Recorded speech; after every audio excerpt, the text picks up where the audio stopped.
Sabemos que uma das questões muito cruciais no sistema prisional é a falta de instrução, ou seja, de educação, que é o tema de hoje aqui no canal. Quantas madrugadas eu virei em claro na prisão, mas desisti. Era um plano fora de cogitação, porque guerreiro quer guerreiro, entra na arena e não se cansa, segue de cabeça erguida e nunca perde a esperança. Seja muito bem-vindo, muito bem-vinda ao maior canal aqui do YouTube falando sobre o sistema prisional, e o nosso tema de hoje é educação no CDP. Lembre-se, nós temos aqui as playlists no canal falando sobre os determinados segmentos de prisão. O que seria isso? Existe a penitenciária, existe o semiaberto, existe o CDP e assim por diante. O tema de hoje é educação, e será que os presos que estão ali aguardando seu julgamento no centro de detenção provisório, eles têm acesso a algum tipo, de educação, alguma coisa que possa ajudar a instruir esses homens? A primeira pergunta que fica, será que existe escola em CDP? E eu sempre tenho que falar aqui pra você assim, cara, depende. A regra é que não tenha. Por quê? Porque o CDP é um lugar transitório em tese, ou seja, já falei aqui muitas vezes nesse canal que ele tá ali aguardando a situação processual dele mesmo, aguardando se ele vai ser condenado, se ele vai ser absolvido, enfim. Então, a regra geral é que CDP não forneça nenhum tipo de escola, nenhum tipo de aula para o preso provisório. Ah, mas eu fiquei sabendo que um CDP tal tem aula, tem escola. E aí, Arquimedes? E aí é uma exceção. Eu passei mais de 3 anos no sistema CDP e posso afirmar para você que eu não vi, pelo menos nos lugares onde eu passei, e o pouco que eu conheço, posso falar para você que a grande maioria não dá acesso a esse tipo de recurso, que seria uma escola, por exemplo, porque a gente tem que ter clareza a respeito da gravidade das coisas. Mas antes de falar sobre essa gravidade, vamos responder uma outra pergunta. É possível estudar dentro do CDP? Bom, se a gente não tem ali um conteúdo, uma escola, professores para poder fornecer algum tipo de ferramenta de aprendizado para os presos, a única possibilidade do preso conseguir realmente desenvolver o seu intelecto, desenvolver o seu conhecimento, é através de um desejo próprio, ou seja, ele mesmo fazer a correria. Eu tenho até alguns livros aqui, deixa eu mostrar para vocês aqui, por exemplo, que eu gosto muito de ler, sempre tenho livros. Esse aqui é a arte de argumentar. Então, enfim, eu gosto bastante de livros e, inclusive, vou até recomendar para vocês a leitura do meu livro chamado Lodebar, Submundo do Crime, A Vida na Prisão. Aqui tem muitos detalhes de como é a vida. Esse livro aqui, ele é exclusivo e único. Por quê? Porque ele vai te passar uma visão de uma pessoa que esteve lá dentro. É como se fosse uma espécie de diário. Tá tudo aqui abaixo no link da descrição. Mas eu posso falar para você uma coisa aqui muito importante. É muito escasso livros dentro do sistema prisional, é muito escasso a informação. Eu tenho que fazer aqui um registro que eu julgo ser importante. O trabalho da Universal, da Igreja Universal, nesse ponto, presta uma assessoria muito boa para os presos. Por quê? Todos os domingos eles levavam lá um jornal. Olha que interessante. E finalmente chega o momento tão aguardado por todos. A entrega do livro Nada a Perder 2 do Bispo Edir Macedo. E uma luz ressurge na vida desses presidiários. E é assim que a equipe da Universal se despede do CDP 3 de Pinheiros. Todo final de semana. E se você visita aí nas unidades, principalmente no estado de São Paulo, comenta aqui se eles ainda estão levando ou não. Eu estou desatualizado nesse sentido. Mas eu posso aqui dar o meu testemunho. Todo domingo os caras da Universal estavam lá no CDP. Então eles levavam, era assim, crucial, eles levavam sempre o jornal, entregavam alguns lá na cela. Eu adorava, cara, pegava ali, lia, sempre achava interessante porque aquilo ocupava a sua mente. Às vezes eles levavam também alguns livros, logicamente que eles levavam os livros que eram da denominação deles, e aí não vou entrar nesse debate, se é certo, se é errado, o Edir Macedo é isso, é aquilo. Cara, eu acho assim, se você que tá assistindo aqui gosta de criticar, você não faz absolutamente nada, não presta nenhum tipo de serviço social, não faz merda nenhuma, só fica clicando e criticando e falando um monte de groselha na internet. Desculpa, mano, você é medíocre. Eu vou criticar a igreja X, vou criticar a igreja Y porque eu não concordo. Mas o que você faz de diferente? O que você contribui para a sociedade? Qual que é o seu papel perante a coletividade? Não é minha obrigação. Mas a sua obrigação é ficar enchendo o saco, então, e criticando. Por favor, meu? Tira um pouquinho o pé do acelerador.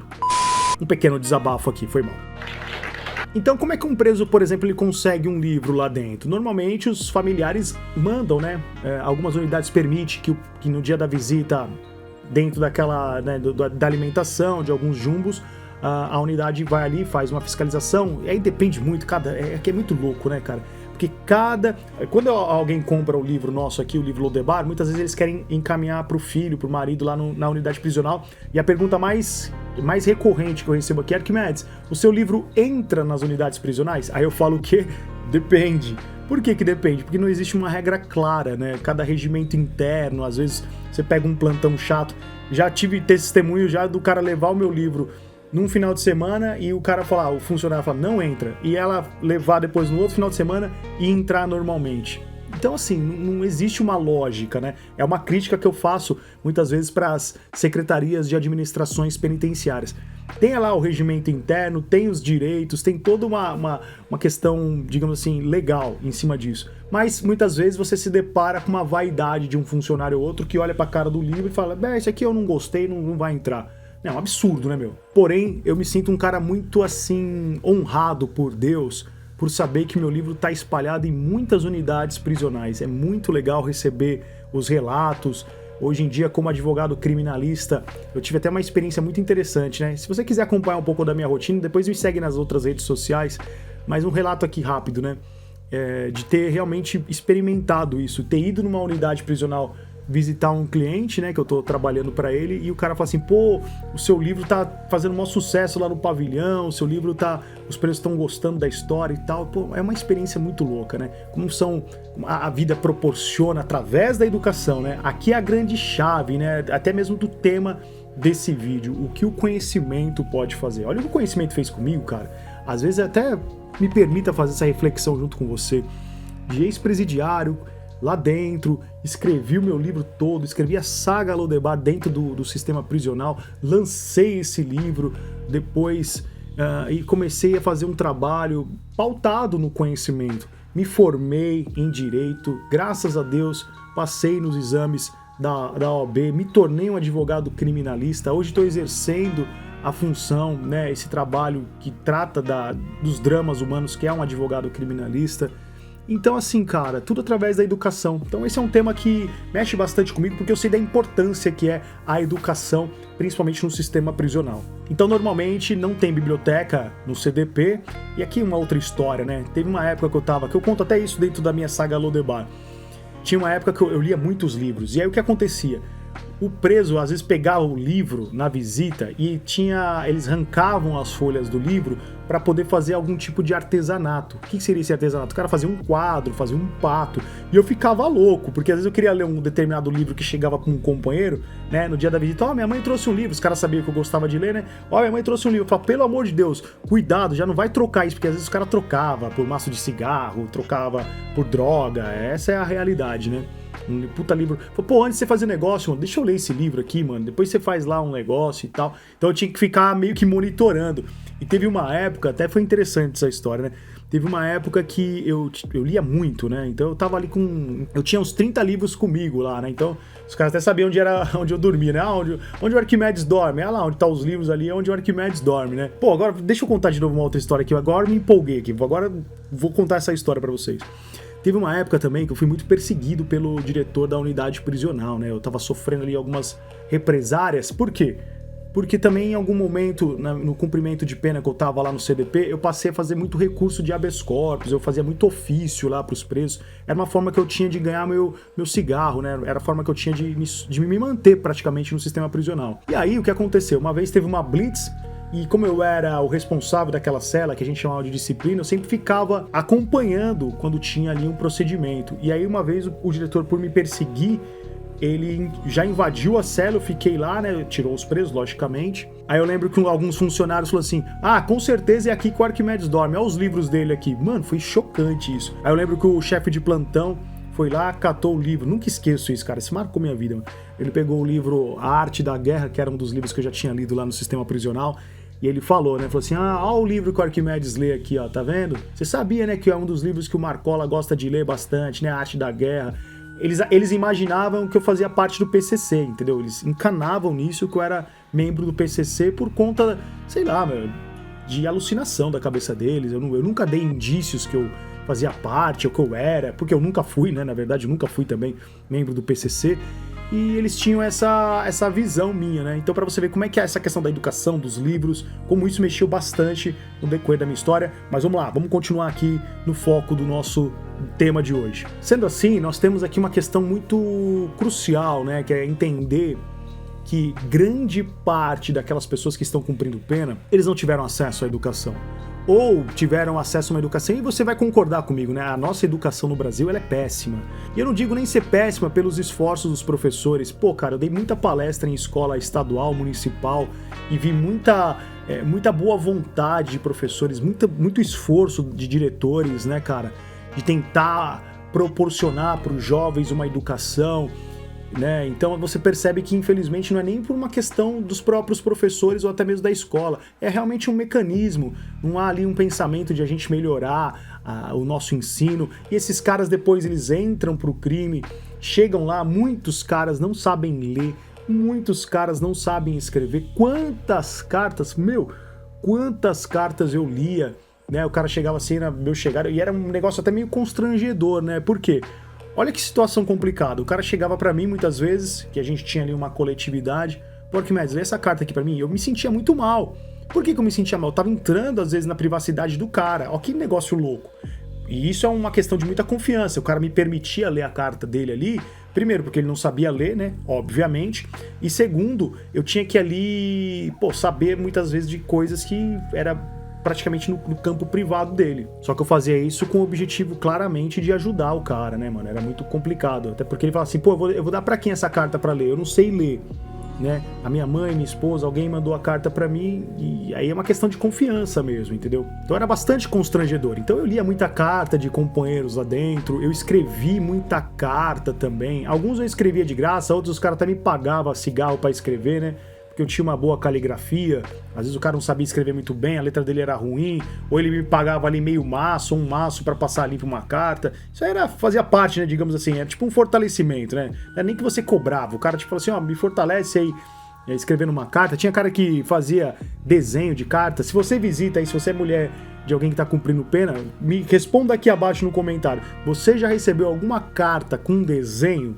Né? O cara às vezes coloca um coração, faz um desenho. Bom, uma vez um cara fez um trampo, tinha um cara lá que era artista no pavilhão onde eu tava, ele era especialista em fazer rosto. Pô, muito louca essa história, hein, meu? Caramba, olha, vai passando aqui um flash. E desculpa, eu tô compartilhando um pouquinho da minha experiência aqui pra você também, né? E aí eu tinha uma namorada na época que me visitava, ele pegou uma foto, cara, ficou perfeito o desenho que ele fez, mano.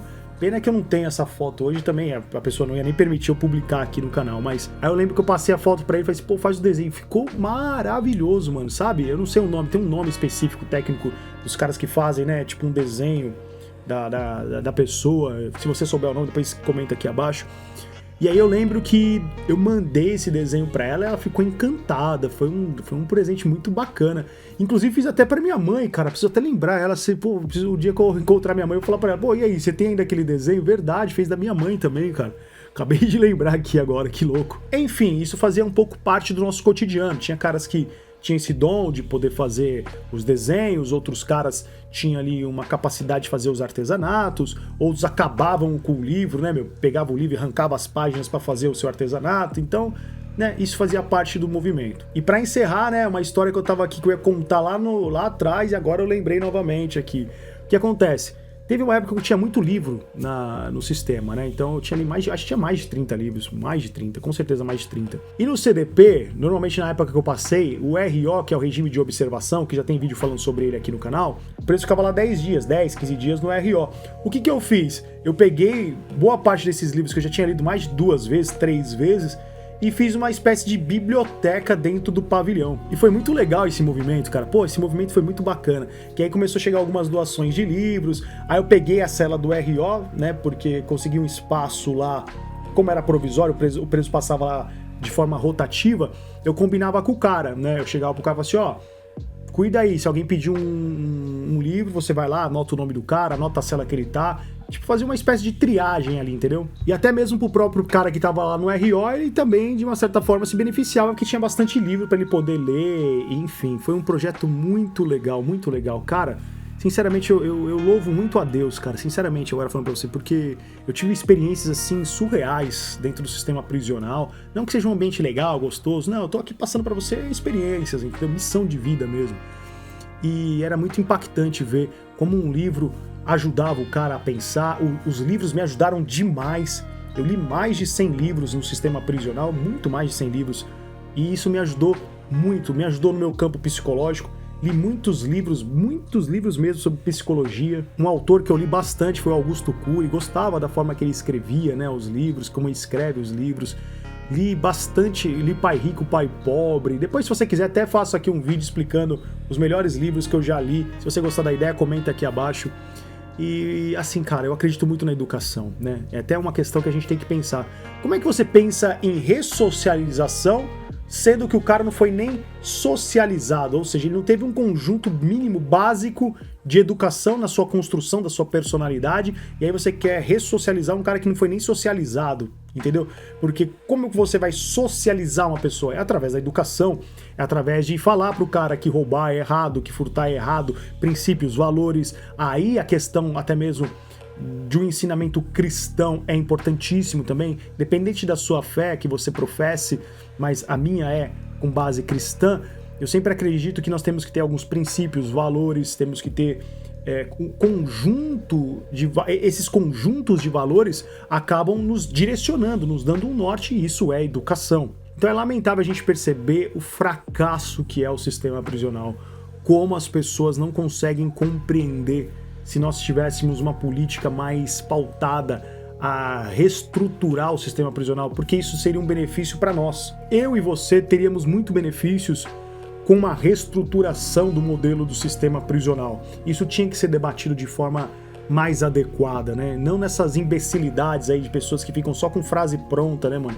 Só com conversa fiada, não tem um mínimo de intelecto para poder falar, vamos trocar uma ideia aqui séria, madura, vamos debater isso aqui de forma realmente pensando no bem comum, mas lamentavelmente pensar sempre será um trabalho muito árduo. Em breve eu vou colocar aqui no canal sobre como é a educação na penitenciária. Por que eu gosto de separar os temas? Para que você possa ter tudo aqui de forma muito organizada, tá?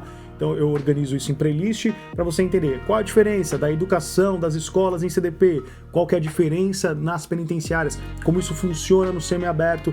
Essa é a proposta do nosso trabalho. Por isso, peço para você, divulga nosso trabalho, divulga os vídeos, né? Então se você puder nos divulgar, puder mandar os nossos vídeos para as pessoas e deixar o seu like, porque muitas vezes o YouTube acaba boicotando o meu alcance, né? Ele acabou acabando, aniquilando com o meu alcance aqui na plataforma. Lógico que eu também tive culpa pra caramba, já fiz muita merda aqui no canal, por falta de experiência, mas se você puder nos ajudar se inscrevendo no canal e deixando o seu like, com certeza isso vai fortalecer demais a nossa missão. Muito obrigado pela sua atenção, eu sou Arquimedes Nicastro e esse foi mais um Papo Reto. Até nosso próximo encontro, valeu!